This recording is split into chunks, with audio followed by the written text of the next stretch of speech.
I follow a few blogs online. One of them is from a Nazarene pastor in Michigan named Rob Prince. When I got up this morning, I was kind of stunned to realize that he and I must be thinking alike today.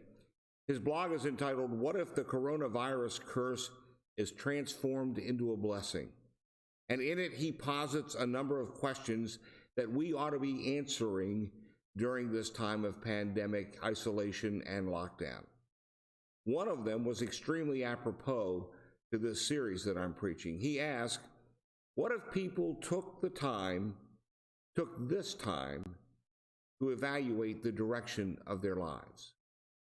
If, like me, you like to read other people's blogs, I encourage you to find Rob Prince's and enjoy that this morning.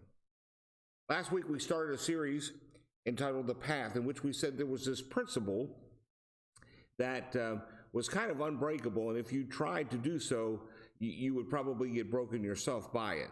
The principle basically says your direction determines your destination. It comes from Andy Stanley's book called The Path. And we went a little farther and said it really doesn't matter what you hoped would happen for you or what you wanted to have happen, that your direction determined your destination, not your intention. It doesn't matter how smart or how good looking or how rich you might be. If you go out here and get on Interstate 86, North Carolina 86 and head north, eventually you're going to wind up in Virginia. That's an indisputable fact. That principle isn't rocket science. It isn't brain surgery.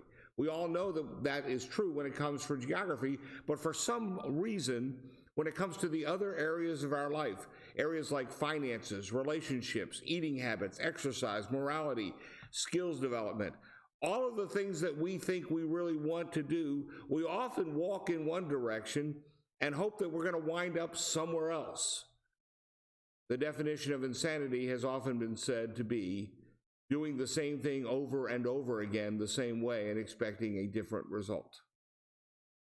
I'm here to tell you this morning, your direction, not your intention, not your hopes, not your dreams, not your aspirations, not your goals, only your direction determines your destination. That's the hinge on which everything we're going to discuss this morning swings. Before we do that, however, we're looking at the book of Proverbs, and I want to go back to the prologue in Proverbs chapter 1, verses 2 through 4, and see something that I think is very important. Solomon writes these words. He says, "This is the purpose of this book, for attaining wisdom and discipline, for understanding words of insight, for acquiring a disciplined and prudent life, doing what is right and just and fair, for giving prudence to the simple, knowledge and discretion to the young." Let's be honest, who doesn't want that? God, the Holy Spirit, inspired the composition of this book that we call Proverbs so that we could become wise, so that we would know how to live life well. And in this book of Proverbs, in this prologue for this book, there's a word that appears twice that we don't use very often. But it's a great word. And if you can master the skill it implies, your life will work much better. Notice that the word appears twice in two slightly different forms. It says this is for acquiring a disciplined and prudent life and giving prudence to the simple. Now, the word prudent is an adjective. The word prudent is a noun. Prudence is an adjective. To be prudent, to have prudence means that you know what to do, that you can always use good judgment, and that you have some common sense. We don't use this word very much, but the book of Proverbs uses it a lot. In fact, Solomon compares and contrasts frequently prudent people with another kind of people that he calls simple people. Solomon makes it clear that you don't want to be identified as a simple person. Later on, Solomon writes these things in Proverbs. He says, "Flog a mocker, and the simple will learn prudence. Rebuke a discerning man, and he will gain knowledge." In other words, some people learn by verbal instruction. A person or a friend might point out something that they're doing wrong, and they go, "Oh, I didn't see that. Okay, I won't do that anymore." They change the way they're going to do things in the future. But Solomon seems to imply that simple people just have to learn their lesson the hard way. In another point in Proverbs, Solomon says, "A fool shows his annoyance at once, but a prudent man overlooks an insult." Simple people, Solomon implies, let their emotions get the best of them. They get mad, they go into a rage, they spout off and complain when things don't go their way. But prudent people know how to control themselves, how to keep their cool, how to take things in stride. Here's another one. He says, "A simple man believes anything, but a prudent man gives thought to his steps." Simple people get fooled easily. Prudent people use their brains. Can you imagine if we all just kind of thought about things before we actually said them or did them? Life would be a lot easier, wouldn't it? All right, one more. The prudent see danger and take refuge, but the simple keep going and pay the penalty. That's Proverbs 22:3. Now, I want you to look at this. The prudent see danger and take refuge, but the simple keep going and pay the penalty. You say, Pastor Matt, you made a mistake. You've got the same verse up there twice. No, I don't. Notice they're two different references, but they are the exact same proverb. Now, why would God do that? Why would God, the Holy Spirit, inspire the writer to say the same thing twice? Well, a lot of scholars suggest that the repetition is intended to bookend the passage in order to give weight to the section that's included that way. Most often in Hebraic literature, a repetition is meant to add weight, to add authority, to add impact to a statement. But let me suggest something else this morning. Since we know that God inspired the writing of Proverbs to make us smarter at living life, perhaps he put this proverb in there twice because he thinks it's doubly important that we learn this lesson. Simple people, Solomon says, have to learn their lessons the hard way. Prudent people just need a little instruction. So let me give you some instruction this morning about prudence. They are simply this: the prudent see danger and take refuge, but the simple keep going and pay the penalty. And thus the serious learning should now begin. If last week we learned that our path is of paramount importance, then the logical question is, well, how do you choose the right path? How do you figure out what path you should be on? Or in some cases, how do you figure how to get off the wrong path so that you can make a course correction and get on the path I'm supposed to be on, that I should be on? The proverb is telling us the prudent people see the path. The prudent people see what they should be doing. They don't just see it, they respond to it. The prudent people see danger, Scripture says, and take refuge. The simple see danger and keep going. Notice that both of them see the danger, but one responds by changing course. The other keeps going and hopes that the danger will be gone by the time they get there. It's like the old proverb about the ostrich who buries his head in the sand and says, if they can't see me, then if I can't see them, then they can't see me. If I ignore what's going on, it can't hurt me. You can understand why Solomon would refer to these people as simple. So how do we choose the right path? How do we get going in the direction we should be going? Well, the first thing is the prudent make course corrections. I used to be a pretty stubborn driver in the pre-GPS days. I'd look at a map, figure I knew what it was going, and try to remember or write down what I was supposed to do. But if I got distracted, I might forget or miss a turn. First time I was asked to come to the Carolina School of Ministry board meeting. I had just been elected as the treasurer of that organization, and I was supposed to come. And the first meeting I was supposed to go to was being held in the South Carolina district office. I was still a little geographically challenged in North Carolina, and I didn't write down or missed the turn to go on 77 South out of Charlotte in order to get down to Columbia. Needless to say, I kept driving for about an hour or so and suddenly realized I was not going in the right direction. I had to get out my map, figure out a whole bunch of back roads to go to get back on the route that I wanted to be on in order to get where I needed to go. I arrived late, but I did show up in time to have lunch. That was important.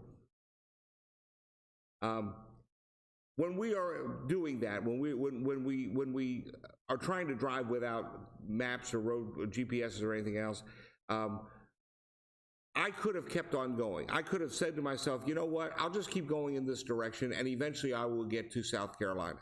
I would not have done that. It didn't matter what the road sign was saying. If I kept plugging, I thought I might get there. Of course, that's dumb. Only when you realize that you're going the wrong way and you pull out a map and you find the right direction to go, will you get where you want to go. Your direction determines your destination. You sometimes have to do a course correction. Now, honestly, I know it's more complicated than that in life, but part of choosing the right path always involves getting off the wrong path.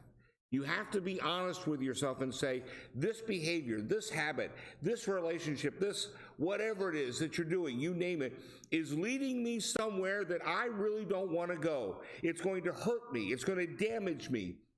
Maybe it's going to hurt others. It's just not getting me where I want to be. So I'm going to get off this path and get on a better one. I'm going to make a course correction. That's what prudent people do. Simple people, however, keep right on going. That was my problem for a lot of years. I kept on going even when I knew my gut was telling me I was on the wrong direction and on the wrong road. See, when a prudent person sees that the relationship is moving in an unhealthy direction, they do something. The simple don't. They continue down that destructive path. When a prudent person sees trouble on their financial horizon, they do something. The simple do not. They just keep spending. When a prudent person realizes that God is the most important being in the entire universe and their relationship with Him isn't growing, they do something about it. The simple don't. They just keep doing whatever they were doing that took time away from God and developing that relationship. Just to be clear, the second half of that proverb says, the simple keep going and pay the penalty. The penalty for what, you ask? For refusing to act on what they see. They pay the penalty because they see no connection between the choices they're making today and the consequences of those experiences tomorrow. They overlook the fact that every path has a destination. I remember about a decade ago, at the height of his popularity, David Letterman confessed on his nightly TV show to his audience that he had been misbehaving with certain female members of his staff. USA Today quoted him as saying, "I'm terribly sorry that I put my staff in that position. Inadvertently, I just wasn't thinking ahead." Now, David Letterman was one of the funniest people on this planet. He was certainly, in my mind, one of the brightest comedic minds that we had.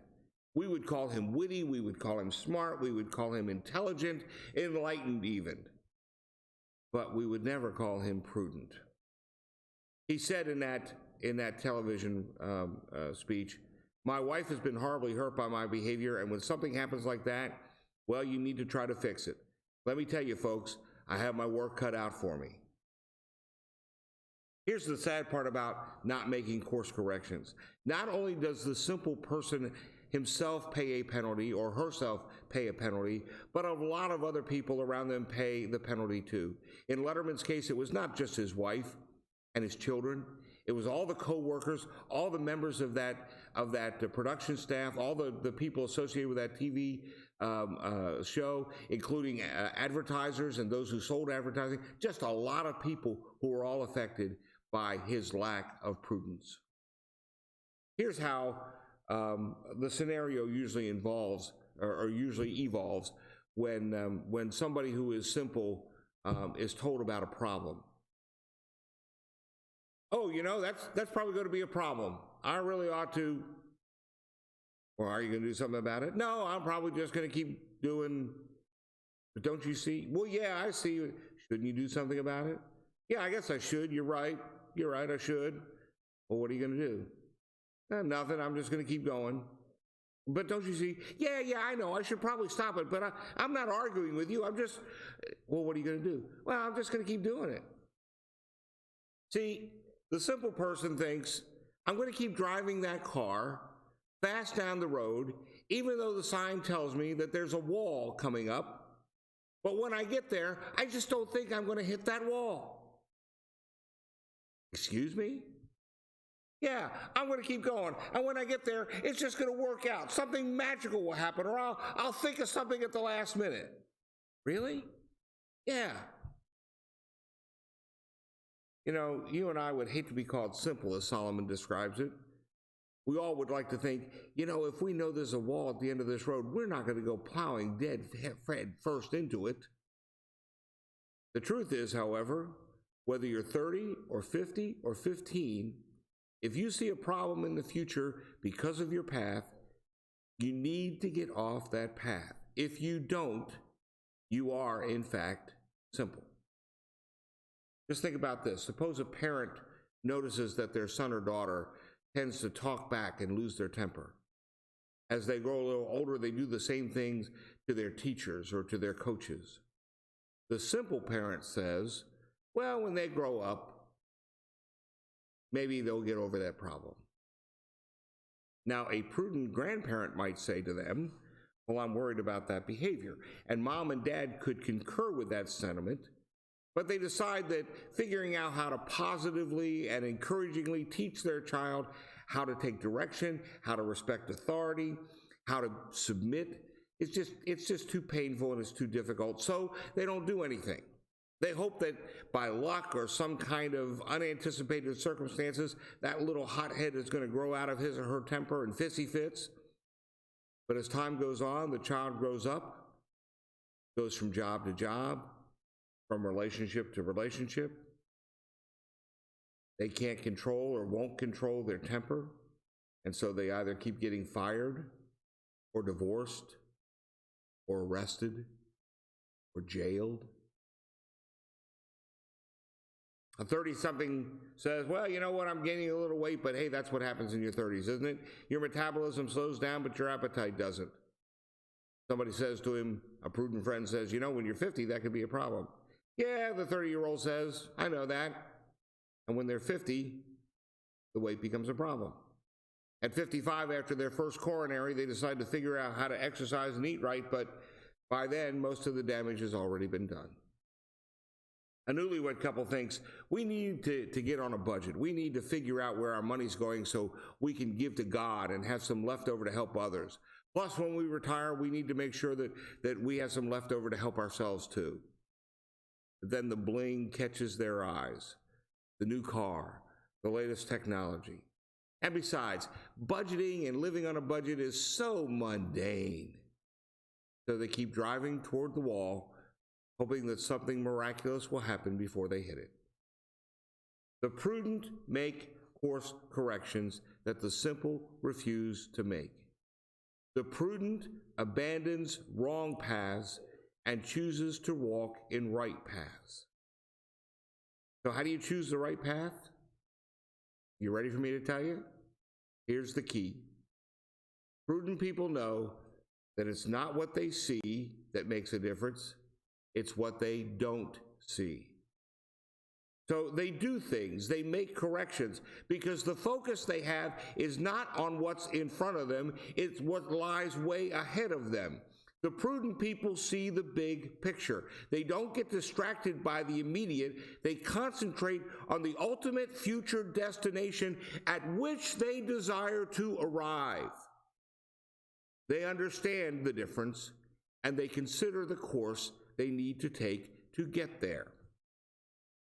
So how do you make course corrections? Well, the answer is simple. Number one, you do something. You know, that's the answer to Rob's question that I mentioned at the beginning of this message. You take action. You step off one path and you get on to another. And that's always hard because we are creatures of habit. We are slaves, essentially, almost to our momentum. We naturally continue to do what we're used to doing. If we're used to overeating, overeating feels natural to us. If we're used to online chat rooms or indiscreet pictures, well, that's what feels natural to us. Momentum carries us in the same direction. So to change directions, you have to do something to stop that momentum. I don't know if you're like me and sometimes a bit of a klutz. I have this unfortunate habit of many times knocking over some glass that's filled with some kind of liquid when I'm eating dinner, and sometimes it even happens at restaurants. When you do that, what's the first thing you do? You don't sit there and start trying to wipe up the mess from the bottom. You do something to stop the flow from going any further. Because if you stop the momentum of the flow, then you get a chance to clean up the mess, right? That's what you have to do. You have to do something. Secondly, you will almost always have to surrender something. Here's a corollary to what we're saying. When you see danger, when you see the big picture of where you're headed, avoiding it and changing directions almost always requires a sacrifice, which is, again, why we don't want to do it. We have to give up our favorite foods. We have to give up some hours of television or online viewing. We have to give up some favorite activity in order to do something that we know is more important. Exercise, devotional time, prayer time. And this is where it gets kind of ironic. When prudent people act, they often look foolish in what they're doing. They do things that others aren't doing. They swim against the stream. They save instead of spend. They walk instead of drive. They stay isolated instead of getting exposed to a life-threatening virus. They make choices that seem very conservative. They act as if then is now, and they change their course before that figurative wall that they were certain to hit ever comes into view. Consequently, they never hit it. But you should also understand this. When you behave prudently, you will endure something. Usually what you're going to endure is embarrassment. You know why? Because nobody else is doing it. And those who do it look foolish and suffer ridicule from the crowd. In Andy Stanley's book, there's this great story about a friend of his named Buddy. Buddy owned some land that was kind of near some roads, but not really near. And so he built a 40-foot, double-sided, fully lit industrial billboard right in the middle of the forest. Even when the foliage was off the trees, was at its minimum, it was barely visible from the nearest road. If you knew about the structure, you would have thought Buddy was kind of off his rocker. And for 2 years, that billboard seemed like a boondoggle. His family, his friends, everybody criticized him for how much money he spent on building that and the lack of real significant revenue that it was generating. They thought he was off his rocker. That is, until the bulldozers and the pavers began construction on a new superhighway bypass that ran right through that forest. Now, the Department of Transportation and the EPA had declared that this bypass was to be a distraction-free zone. That meant there could be no billboards on that route, except that Buddy was already there.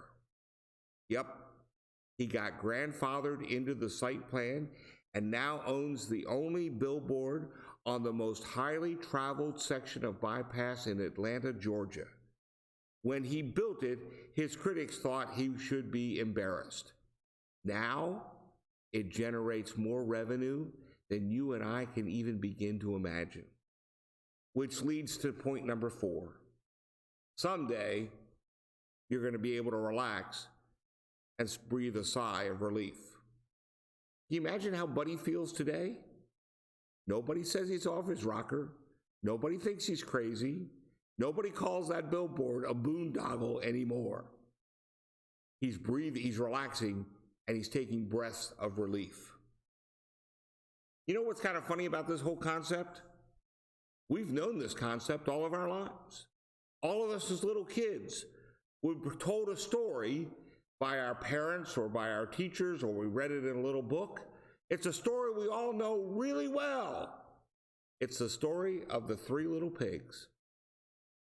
Remember that story? Of course you do. One little pig builds his house out of straw. One little pig builds his house out of bricks, or out of sticks. And so when the big bad wolf comes along, he huffs and he puffs and he blows those houses down. Solomon would call those two pigs simple. But the third little pig was a prudent guy. He builds a house out of bricks. And when the bad wolf comes, the big bad wolf comes, he huffs and he puffs and he huffs and he puffs and he huffs and he puffs, and he cannot blow the brick house down. You know why the little pig built his house out of bricks? Because he saw the danger coming and he built a refuge. Friends, we all know that life is going to bring us challenges. We are currently in unprecedented times. We face not just isolation and lockdown, but we face economic turndown. We are hoping, and I read a report just this morning from the Secretary of the Treasury, who believes that we will be able to start having our economy reopen in May and in June in most places. And he thinks July and August and September may be the best months that we will have had in years. There will be some improvement to it. But guess what? Somewhere along the line, it's going to turn down again. And simple people won't be prepared for that. Prudent people will be. If we have health challenges and our doctor says to us that we need to make changes in our diet or in our routines, prudent people make those changes. Simple people just ignore what the doctor said. If you're married and there's some type of challenge that comes along that may stretch and strain your relationship, simple people give up, maybe even get out of that marriage. Prudent people know the challenges are coming, and they don't take their marriages or spouses for granted. They work on them in the good times so that they will have strength to weather the bad times when they show up.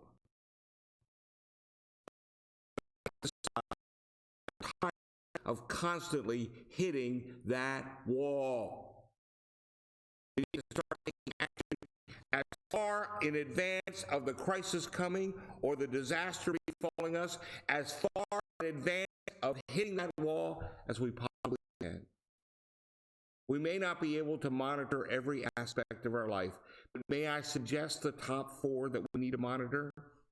They are this: spiritual, relational, physical, financial. And I think that's the right order for them. The most important being in all the universe is God. If we are not in right standing with Him, nothing else ever really matters. The most important thing in this world is our relationship to God. The second most important thing is our relationship with each other. What I know and what I've heard all my life is that no one on their deathbed wishes they had more money. No one wishes they were in better physical shape. They might wish they'd lived a better life so that people would think better of them. But realistically, almost everyone on their deathbed wishes they had spent more time with their family, more time with their friends, and everyone on their deathbed wishes they had spent more time developing their relationship with God. So these are the paths you should monitor. These are the paths in which you need to set goals every year. Work on most of them 2 or 3 days a week.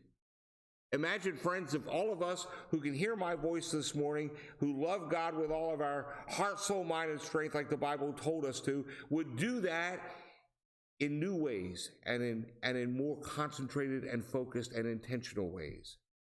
Imagine how great a place this world would be if we were becoming more and more like Jesus every day in our character, in our nature. Our church would be a little reflection of heaven, which, frankly, in my opinion, we're pretty close to being anyway. But if we loved God enough, we would spill our influence over into our community, which we do very well. I'm so heartened by all of the food that's been collected. We're still averaging 30 to 40 pounds a week of food being taken over to the food pantry. I'm so encouraged by your contributions for the crisis care kits. And I want to let you know, Barbara says we have enough toothpaste and toothbrushes. We are still in need of some Band-Aids, nail clippers, and pocket packs of tissue, face tissue. So next week when they go to pick that stuff up, if you have a chance this week, pick it up so that they can pick it up for next week. But I'm so encouraged by how you're continuing to impact the community here. Imagine if your reputation, if my reputation, if what people thought of us was exactly what we wanted them to think of us. I remember a sign that Chris Dizell put up for us several months ago. It said, "Be the person your dog thinks you are." My dogs think I'm a pretty good guy. Imagine if we were those people. Just go down this list. Imagine if we hit no more walls in any of these areas. That'd be a good life, wouldn't it? Folks, let me tell you, don't waste another minute going down a path that leads somewhere you don't want to go. Take some time this week to reflect and redirect, to make course corrections. Remember, the principle of the past says it's our direction, not our intentions, that will determine our destination. And the prudents see danger and take refuge. They get off the wrong path and get on the right path. They make course corrections. They don't just think about it. They don't just worry about it. They don't just put it off and postpone it. They take action and they do it. Let me encourage you for steps this week. First of all, I hope you'll come back next Sunday. I'm going to talk about why we sometimes have a hard time seeing what the right path is. And that's a really important part of this series. I want to encourage you to keep reading from the book of Proverbs. I'm finding more and more stuff in there every day that encourages me, that challenges me, that stretches me, and I'm sure it will you as well.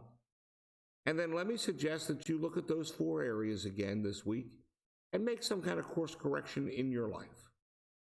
I believe God will bless you for doing that.